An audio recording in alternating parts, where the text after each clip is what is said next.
All right, fresh out of the shower, let's do a movie review. Capone. This film is written, directed, and edited by Josh Trank, who has become a rather controversial figure in Hollywood over the last 5 years or so. His first feature film was a movie called Chronicle from 2012. And you know what? Chronicle's an alright little movie.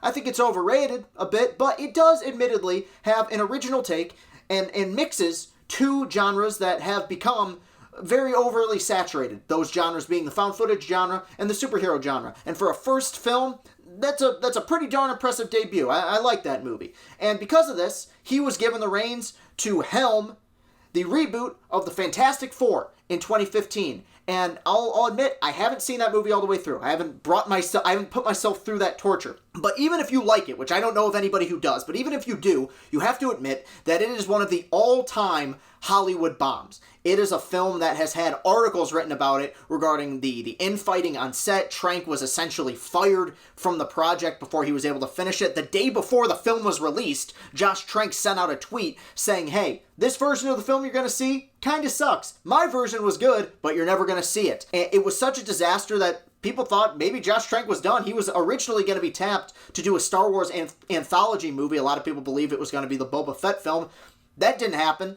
And we've wondered, what's this guy going to do next? And now he's back with this pseudo-biopic, pseudo-crime thriller called Capone, starring Tom Hardy. And it's not very good. But it does have redeeming elements, and I'll start out with those. Tom Hardy gives a mesmerizing performance as Al Capone. He's really wonderful. He almost always is. Linda Cardellini, who I think is a very appealing actress. I loved her all the way back in Freaks and Geeks. She's been showing up in a lot of movies and shows lately. I think she's very good at this. The only semblance of a heart that this movie has, it comes from her. I think she's very good. I think some of the makeup effects are really good on Tom Hardy. Some of the aging effects as they show Al Capone kind of withering away. He died of syphilis and dementia. I thought those effects looked very good.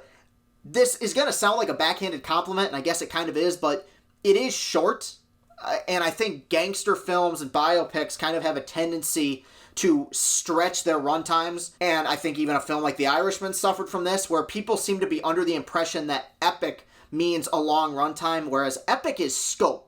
It's not length. And I think that this film does a good job of having its, an hour 43 minutes. It tells the story it needs to tell and kind of gets out of there. But I think that's kind of where all the positives end. I think the biggest issue with this film lies in the screenplay, and that's where we're going to start talking about some of the bad elements of this movie. Josh Trank is a talented guy, and he has a lot of really good ideas, and that is one of this movie's most positive things, and it's one of the biggest negatives for this film. This movie is trying to be so many different things. It's really similar to Chronicle, kind of trying to mix genres. It's trying to be a film that tells the story of the final years of Al Capone's life, but it's also trying to be, at points, like a psychological thriller horror movie, and those elements really do not work. I think he has a lot of great ideas in this screenplay. He's trying to make it almost a father-son story at points. He's trying to make it a movie about the final year of Al Capone's life.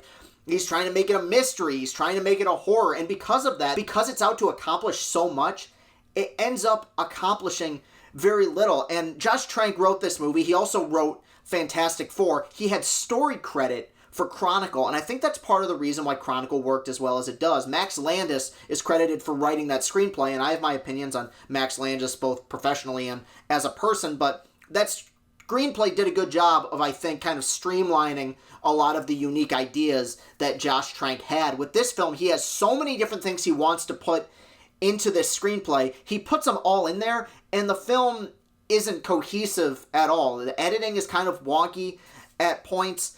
The movie looks kind of cheap, and I think probably because it is cheap, and especially for a period piece, and some of the costumes are okay, but it looks at points like you're watching a play. Another thing about this film that I found very odd also is that it is very violent at points. And look, I'm all for violence. I'm under the belief that more movies should be rated R and show the kind of brutality of life. My favorite movie of last year was Joker, which was a hard R-rated, excessively violent film. Here, there is violence, but it feels really out of place and very randomly grotesque at points, and it's like, wait, where did this come from? Because this feels like kind of a simple story, and then you throw in these horror movie elements, and it feels really out of place, and once again, you're left wondering, what kind of movie Josh Trank was trying to make here. But the biggest issue with it, and really the biggest issue that any film can run into, is the fact that you don't feel like any of these characters grow. I mean, basic screenwriting 101, your main character needs to have an arc. He needs to start the movie in one place and end it in another. And when I watch this, you don't feel like Al Capone grows. You don't really feel like any of these characters grow. You don't feel like any of them go on a journey or have any sort of arc. So you reach the end of the film and you're like, well, what was all of that for? What was this whole exercise for? I can see people liking this movie. I think Al Capone is a very interesting guy, obviously, and a lot of people are going to be drawn to just seeing him be portrayed on screen. I understand that. Film is very subjective. If you like this movie, you're not wrong. In my opinion, I just thought it was a bit lame. I wasn't expecting a ton out of this, but I guess you could say I was a little bit disappointed because of some of the talent attached to it. So I'm going to give this movie a 4 out of 10. Not a terrible film necessarily. I think there will be people who are going to like it. And I wish the best for Josh Trank because I think that he was really put through the ringer with what happened in Fantastic Four. I think that he is a talented guy. 4 out of 10 for Capone. You can follow me on Twitter at Castellani2014. The link to that page is in the description for this video. Don't forget to click that subscribe button. Don't forget to click the like button. And if you like this review, please comment and spread the word. Let's get that subscriber count up, baby. Thank you for listening. I will see you later.